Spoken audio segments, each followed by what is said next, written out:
윤석열 감사원은 수사기관이 아니라 조폭 집단이었다.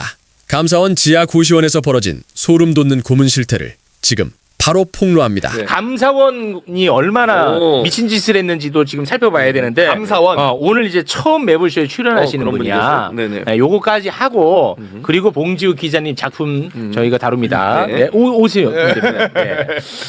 자, 지금부터 안녕하세요. 이제 본격적으로 다룰 건 뭐냐면 네. 문재인 정부 사람들 때려잡기 위해서 통계 조작 사건을 만들어서 요걸로 이제 기소한 사건이야. 요거 관련해 가지고 네. 이야기를 나눌 분입니다. 지금 특위에서 맹활약을 하고 계시는 분인데 매불쇼에 오늘 처음 함께하는 분입니다.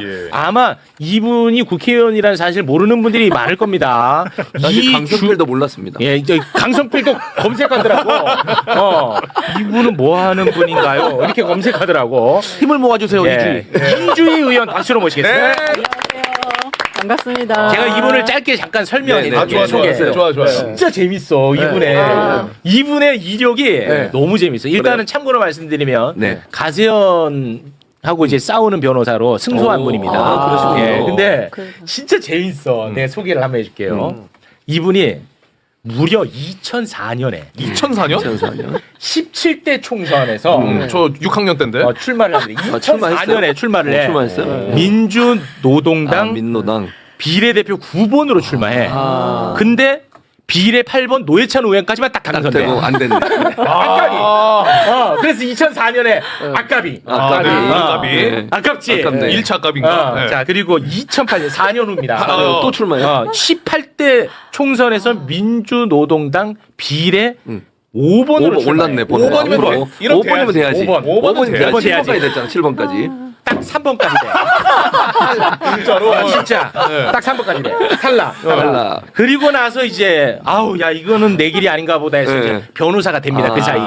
네. 그리고 나서 이번 2024년 총선 때 네. 22대 총선 때 네.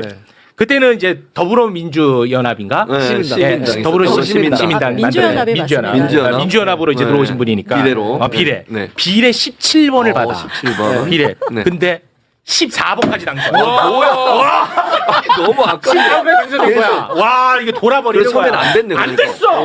돌아버려. 그리고 14번까지니까 17번이면 안 되는 안 거지. 되지, 그렇지. 세 명이 날아가야 되는데. 미쳐. 돌아버려. 근데 정권이 이제 바뀌었잖아. 네. 정권 바뀌고 네. 이재명 대통령이 위성락 비례의원을 데려갔어. 데려갔지. 자, 15까지 됐어. 15까지 두 명만 더, 두 명. 두 명 남았어, 두 명. 17이야. 두 명. 15까지 됐어. 두 명, 두 명. 뭐야? 어떻게? 강유정! 대변인 갔어. 한 명. 이제 하나. 이제 돼. 하나 남았어, 하나. 우와 이게 깜깜무소식이야. 그다음부터는 그냥 먹는 연락이 거야. 안 돼. 정으로. 또 돌아버려, 그렇지, 그러면. 바로 이제는 안 돼. 안 돼. 1년이 지났어. 안 되잖아. 거의. 근데 비례의원 임광현 의원을 국세청장으로 데려가면서 그래서 바로 승계를 받습니다. 어려워. 너무 넘어가겠네. 이게 뭐야? 나 순번 기다리다가 지쳐서. 야, 나는 그래서 본인한테 한번 물어보고 싶더라고 이 과정을. 아, 근데 스포츠 중계 같지? 더해. 아, 예. 무려 그래서 결론부터 말씀드리면 무려 22년 만에. 22년 만에. 어려워. 안 하고 말지. 몇 선이야? 몇 선? 야, 씨, 나 6선이야? 와, 22년 만에. 6선. 2004년에 그때 당선되셨던 우리 조정식 의원님이 육선을 아, 그때 조정식이에요. 야, 국회의장 준비하셔야겠네. 와, 나 진짜 너무 지친다, 진짜. 아니, 이거 듣고 싶어요, 이야기를. 정말 대단. 제가 진짜 정신이 지금 너무 재밌어서 정신이 본인 얘기예요. 제 얘기가 아니고. 네, 그러게요. 네. 어떠셨어요, 이 과정에서? 일단 2004년 그때 제가 대학생 시절이었어요. 아직 졸업을 안 했던 시절인데 그때 제 동료들하고 그 당시만 해도 한국 정치 아시잖아요. 정말 정말 별 볼 일 없었습니다. 그래서 이게 왜 청년에 대한 목소리는 우리 한국 정치에 반영이 안 될까? 그래서 한번 사고 한번 쳐보자. 그래서 청년 정치를 표방하면서 예, 출마했고 그 이후에는 저는 되게 자부심 가지고 있거든요. 저는 비록 당선이 안 됐지만 그 이후에는 뭐 민주당이든 보수정당이든 모두 다 청년을 다 뭐 생색내기든 어떻게든 후보로 다 내고 있으니까요. 네. 그래서 나름 조금은 우리 정치에 기여하지 않았나. 네. 근데 뭐 지금 연세가 어떻게 연세가 20년 전에 될 뻔했다는 그때 게 이게 대학생이었어요. 엄청 동안일 수 있어. 나이가 뭐 이른일 수 있어. 네, 아니 진짜로. 이게 그때 그 김영삼 대통령 이후에 제가 최연소로 출마를 했었던 했고요. 당선이 됐으면 아마 지금 현재 손소리 의원 나이보다도 젊었던 26살이었을 겁니다. 나이가 저랑 동갑이랍니다. 예. 7, 8년생이신가요? 아, 예. 고맙습니다. 예. 왜 놀라시나요? 네. 동안이라고. 친구를 발견해서. 고맙습니다. 네. 자, 그럼 이제 본론으로 좀 들어가겠습니다. 네네. 목이 다셨네. 준비하려고 목이 다셨어. 자, 통계 조작 사건 우리가 좀 다뤄볼까 하는데 요거는 이제 감사원의 문제가 많이 드러나는 사건이야. 진짜 심각합니다. 이거 보면은. 네. 예. 근데 그 이력 얘기하느라 시간을 많이 잡아가지고 좀 짧게만 다루도록 하겠습니다. 통계 조작 사건. 문재인 정부 때 경제 정책이 실효성이 있었다는 것을 세상에 알리기 위해서 통계를 조작했다라는 혐의입니다. 그래서 윤석열 정부 들어서고 윤석열의 감사원이 문재인 정부 사람들 탈탈 턴 거야. 그래서 22명을 검찰에다가 자료를 주면서 이놈들 이렇게 쓰레기다. 이놈들 빨리 때려잡아라. 넘깁니다. 그래서 이제 검찰이 그 가운데 11명을 기소한 사건입니다. 그 중에 11명. 예. 근데 그 과정에서 감사원이 얼마나 거의 불법적으로 조사를 했는지 그리고 얼마나 감사를 조작으로 했는지를 짧게만 살펴보고 오늘은 마무리 짓습니다. 이름 쓰려고 시간이 없어요. 네, 소개하는다. 오늘 소개하는 아니 그 인내심은 좋은 분이잖아요. 왜 이거는 못 참아? 22년을 기다리셨는데. 22년 기다리고 왜 이거는 못 참아? 네. 네, 강압적인 알겠습니다. 감사의 행태.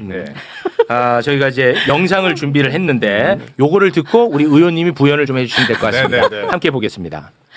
23년 4월에서 5월 감사를 받으신 게 맞으신가요? 네, 맞습니다. 당시에 육아휴직 중인 상태셨나요? 네, 그 출산하고 한 4개월 차여가지고 육아휴직 중이었습니다. 그 문답 기록을 보니까 오전 10시에서 11시 사이였던 것 같은데 맞으신가요? 네, 전날 늦게까지 조사한 날은 10시에서 11시 정도에 출석을 했고, 9시부터 출석한 날도 있었던 것으로 기억하고 있습니다. 문답 기록을 보니까 조사 종료 시간이 4월 4일에는 밤 11시 56분, 4월 6일 0시 20분, 4월 7일에는 새벽 3시까지 하셨고 5월 5일에는 새벽 3시 35분, 5월 10일에는 새벽 6시 9분까지 하셨습니다. 시간이 이렇게 장시간 몸도 안 되는데 좋아. 혹시 잠을 못 자고 밤샘 조사를 받았던 것입니까? 중간중간에 휴식 시간이 있었지만, 뭐 따로 이제 잠을 자거나 하지는 못했습니다. 예, 지난번에 그 감사원 강압 불법 조사 저희가 확인했고 일부 인정을 하셨어요. 그런데 안타깝게도 또 다른 강압 조사 조작 감사 이거 밝혀졌거든요. 헌급 기관을 멋으로 안 해. 우리 두목이다. 걸리면 죽는다. 너 빼고 다 포렌식 받았는데 끝까지 거부하면 너만 문제된다. 저기 빈방 가서 1시간 동안 잘 생각하게 보고 와. 감사원이 깡패 집단입니까? 와. 이 일부만 보여드린 거예요. 거의 맞아요. 조폭입니다. 맞습니다. 의원님 좀 부연을 좀 해주시면 좋을 것 예, 같습니다. 그 우선 어제 저희가 현장 조사를 갔어요. 시간이 없으니까 그 얘기부터 좀 드려야 될 것 같은데 슬라이드 지금 4번 좀 한번 보여주시겠어요? 4번. 네. 조사실 벤치도. 예, 이걸 저희가 현장 요렇게 그 현황 보고라고 해서 어제 감사원 그 보고 과정에서 서류를 받았는데 네. 그 중에 일부 사진입니다. 근데 깜짝 놀란 것이 감사원 그 내부에 있는 조사실에서 조사를 대부분 받은 게 아니고요. 총 369회의 조사가 있었는데 그 중에서 무려 71.5%가 넘는 260몇 회, 264회가 지금 저 별도로 설치된 명동의 조사실에서 이루어지거든요. 저기가 주로 소위 타이거파 그 관련된 감사관들이 저희 추정컨대 아마 집중적으로 저기서 조사를 시행했을 것이다. 아니 전체 조사 중에 70%가 넘는 조사가 저기서 이루어졌으면 뭐 말 다 한 거 아닙니까? 예. 그런데 평수를 한번 보세요. 저희는 이제 저 그림 중에서 아래쪽을 어제 그 감사원에 있는 감사실들을 봤는데 저기도 들어가니까 책상 하나와 의자 앞뒤로 있고 컴퓨터 있고 굉장히 장소가 좁더라고요. 그런데 저 면적보다도 훨씬 더 좁은 저 4개밖에 없는 조사실에서 그 밤샘 조사, 야간 조사, 압박 조사 이루어진 것이고요.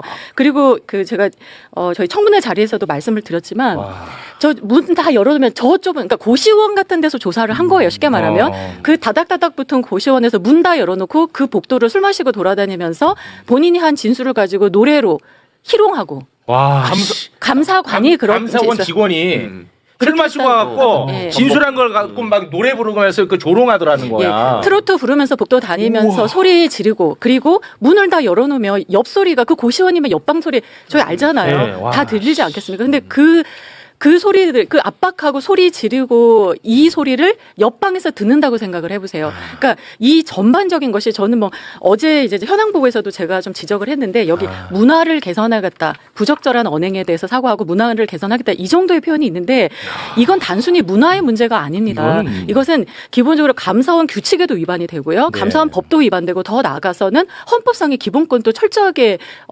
위반한 저는 위헌 위법적인 상황이 굉장히 그 기간 동안에 자행이 되었다고 봤고요. 옛날에 남영동 같아. 그러니까 그 맞습니다. 느낌이. 예, 맞습니다. 그런데 문제는 저 명동 조사실이 지금 임대차 종료로 인해서 없어졌어요. 그래서 저희가 그 현장을 들여다보지 못했다는 거. 근데 아무튼 저 평수를 보면 충분히 그 상황을 그러니까 당사자들이 저희 국정조사 자리에 나와서 진술했던 것이 사실일 가능성이 매우 높다는 것이 네. 확인이 어제 되었다는 거. 그게 아유. 굉장히 의미가 있었고요. 그리고 이제 심각하다. 그 국정조사 기관에 또 지적을 했던 게 저희가 이제 증거 조작. 그러니까 저런 인권 침해성 압박 강압 감사 과정을 통해서 진술이 조작되는 과정이 있었던 것이지 않습니까? 그걸 제가 간단하게 하나 네. 소개하고 부연을 또 한번 해주시면 네, 될 것 그러시죠. 같습니다. 어떤 식으로 조작을 했는지 보여드릴게요. 대검이 발표한 통계 조작 수사 결과 네. 한 대목 부탁드리겠습니다. 부동산원 임직원들은 사전 보고가 부당하다며 12회에 걸쳐 중단해달라고 요청하였지만 대통령 비서실과 국토부는 부동산원 예산 삭감 등으로 압박하며 거부했다. 이게 만약에 사실이라면 문재인 정부는 진짜 문제가 심각한 거 맞잖아. 이게 사실이라면. 요거 100%다 조작이 된 것처럼 보입니다. 네. 자, 요거 볼게요. 이것은 부동산원 통계처장하고 부동산원 원장하고 나눈 카톡을 보면 이게 얼마나 거짓인지 여실히 드러납니다. 네. 2020년 8월 19일 부동산원 통계처장이 청와대와 있었던 회의 내용을 부동산원 원장에게 카톡으로 보고를 한 내용이 있어요. 그 원본은 잠깐 좀 띄워주시겠습니까? 네. 이 너무 많으니까 네. 이 원본입니다. 이게 원본이 분명히 존재해요. 네. 자, 요 가운데 일부분만 저희가 따로 좀 추려봤습니다. 네. 원장님, BH 청와대죠. 정책실장 주재회의 결과에 대해 보고드립니다. 전반적으로 기존은 전문기관에서 산정하는 통계라면 스스로 자긍심을 갖고 자신감 있게 국민에게 홍보도 적극적으로 하고 호도된 언론들에게는 좀 더 적극적인 대응을 요구하셨습니다. 개선 관련해서는 표본 증가와 주간 조사의 비공표 등 말씀드렸습니다. 주간 표본 증가는 필요하다고 말씀하셨습니다. 경제수석께서는요, 지금 당장 중단은 시기적으로 맞지 않는 것 같고 안정시에도 통계의 연속성 등 고려해서 당분간 공표해야 하지 않나라는 의견이 있었습니다. 전체적으로 자신감 갖고 열심히 해달라고 주문하셨습니다. 네, 요거 뭐 아무 문제가 없잖아. 맞습니다. 문제가 전혀 없잖아. 근데 이걸 어떤 식으로 조작을 했냐? 아무 문제 없잖아. 언론에 대한 좀 더 적극적인 대응을 하라고 했지. 네네. 요거를 주택 통계 수정에 대한 적극적 대응으로 조작을 해버립니다. 통계 수정에 대한. 그래서 아까 나왔던 PPT에 그 예. 빨간 부분들이 삭제된 거예요. 그렇습니다. 그걸 네. 삭제를 한 거야. 이게 봐, 언론에 대한 적극적 대응을 해달라는 거잖아. 네. 근데 저거를 주택 통계 수정에 대한 적극적 대응. 그러니까 조작을 하라고 했다는 걸로 조작했다는 거야. 뭔지 알지? 그 다음에 주간조사 비공표 중단에 대한 거부 의사를 밝힌 거야. 네. 주간조사 비공표를 하지 않는 것을 요청을 했는데 아이 그러지 마라. 계속 공표해라. 그거를 거절한 거를 뭐라고 조작을 했냐. 사전 보고 중단에 대한 거부로 조작을 하는 거야. 근데 이렇게 핵심적인 내용을 딱 빼놓은 다음에 다른 사람 직원들한테 요거를 들이밀면서 감사원에서 조사를 해. 그럼 이 사람은 잘 모를 거 아니야. 그러니까 이거를 근거로 자기 기억을 다 못할 거 아니야. 그렇죠. 여기에 맞춰서 진술이 나올 수밖에 없겠지. 일부러 그렇게. 몇 년 전의 기억이니까요. 예, 정확하지 첨언 않죠. 부탁드립니다. 아니 저 정말 깜짝 놀라서 어떻게 이렇게 정확히 알고 계시죠? 아, 죽을 뻔했어요.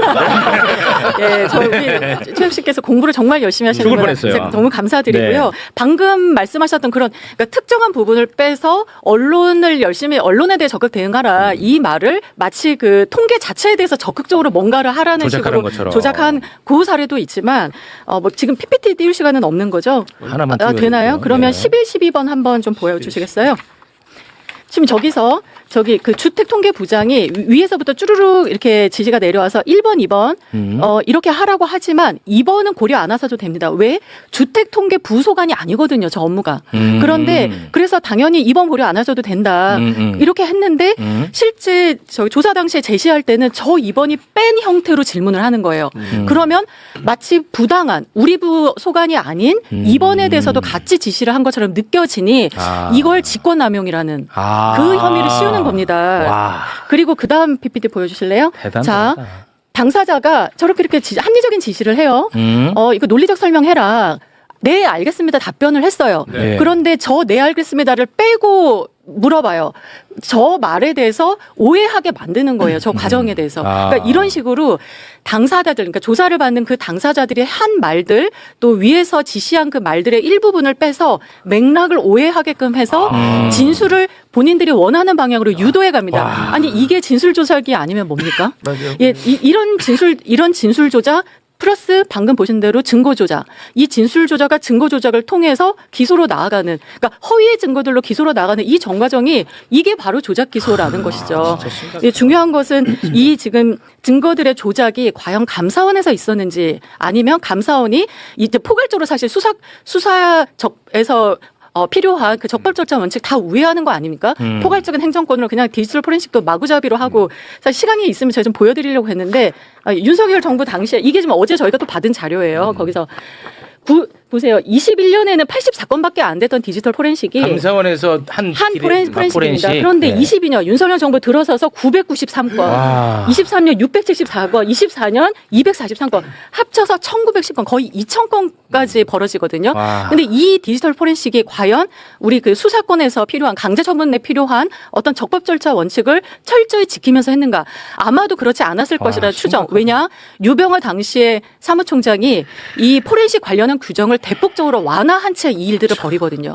그러니까 이 과정이 과연 이걸 어떻게 적법하다고 할 수 있습니까? 이거 정말 전체적으로 총체적으로 정말 아수라장이었고 난국이었다. 네. 위법의 별천지였다. 이런 생각을 할 수밖에 없는 거고요. 조폭이죠. 예, 그래서 이 과정에 문제들이 있었다는 것을 여태까지 당사자들이 계속 외롭게 주장을 했지만 사실 잘 전파가 안 됐어요. 전파가 안 됐습니다. 근데 오늘 네. 이렇게 매불쇼 그리고 저희 국정조사 과정에서나마 이런 네. 진실이 드러나고 있는 것이 저로서는 정말 너무 감사한 일입니다. 네, 이거 네. 기사 찾아보면 거의 없습니다. 없어. 이런 내용 저게 이 앞단에는 뭐가 있었냐면 이제 윤석열 정부에서 이 문재인 정부에서 부동산 값을 낮추려고 조작하려고 했다는 그 증거로 KB하고 감정원하고 왜 가격이 다르냐. 근데 KB 같은 경우는 호가 부르는 가격으로 산정을 하는 것이고 감정원은 실거래가로 감정하기 때문에 차이가 좀 날 수가 있는데 네. 이걸 증거 조작했다고 해가지고 이제 수사를 이렇게 이어져가지고 이 사단이 일어난 거예요. 예, 이게 기본적으로 목표를 정하고 진행된 것이다 보니까 감사원에서 아시잖아요. 서해피격 때도 감사원이 감사위원회라는 우리 헌법상 그러니까 합의제 헌법기관에서 반드시 지켜야 할 그 의결 과정을 생략한 채 감사원위원회 패싱한 채 막 저기 조사하고 그다음에 중간 보고 발표하고 그래서 이 건건마다 모두 아주 위법을 더하는 형태로 유병호 타이거파가 일을 벌였잖아요. 네. 그런데 그 당시에 서해피격만큼이나 또 중요하게 조작들이 일어났던 목표를 정한 사건이 바로 이 통계 조작 그렇습니다. 사건이었고요. 네. 거기서 처음에 이제 보도자료 배포할 때 통계 조작이라는 단어가 무려 48번이 들어갑니다. 거의 50번 가까이 그렇게 통계 조작 발표를 했는데 정작 지금 법정에서 통계 조작 이 부분이 이게 아니다라는 것이 확인이 되니까 방금과 같은 그런 류의 자료들을 통해서 그때서야 슬그머니 구두로 통계 수정이라고 고치겠다. 아니 당사자들은 통계 조작범으로 지금 사회적으로 완전히 매도가 되고 맞습니다. 있었는데 매도되어 왔는데 몇 년 동안 이제 와서 법정에서 그 단어를 바꾼다고 해서 그게 지금 보상이 됩니까? 이 피해들은 도대체 어떻게 누가 보상을 해주니까. 그래서 저는 저희가 지금 국정조사에서 하고 있는 일은 다른 게 아니라 정말 억울하게 윤석열 정부 당시에 고통받았던 피해자들을 위한 공간이다. 그리고 네. 우리가 하는 일도 그런 일이다. 그런 사명감으로 아유, 너무 끝까지 훌륭하십니다. 최선 다하겠습니다. 대단히 고맙습니다. 그 똑똑한 봉지욱도 이 통계 조작에 대해서는 하나도 모르더라고요.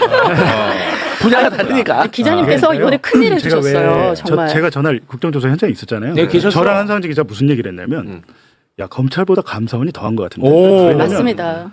25번을 조서를 쓰고 그 외로도 한 15번을 더 갔다 그러던데 와. 맞아요. 40번을 끌려가고 퇴직하고 재판받고 그 변호사비 개인 돈으로 되고 있고 인생 망치는 거거든요. 망치는 거야. 맞습니다. 그러니까 이놈들이 진짜 나쁜 놈들이고 굉장히 나쁜 쪽으로는 똑똑한 게 윤석열 정부를 들어서고 문재인 정부 사람도 두들겨 잡고 이재명 대통령 두들겨 잡는 게 목적이었잖아. 그런데 이재명을 잡을 때는 검찰을 활용했어. 근데 문재인 정부를 잡을 때는 공무원들이니까 감사원을 활용하는 게 굉장히 이게 수월했나 봐. 맞습니다. 그러니까 감사원을 딱 활용한 거야. 예. 아, 제가 아까 꼭 이것도 좀 말씀 꼭 드리고 싶었는데. 말씀이 너무 많은 거 아니야?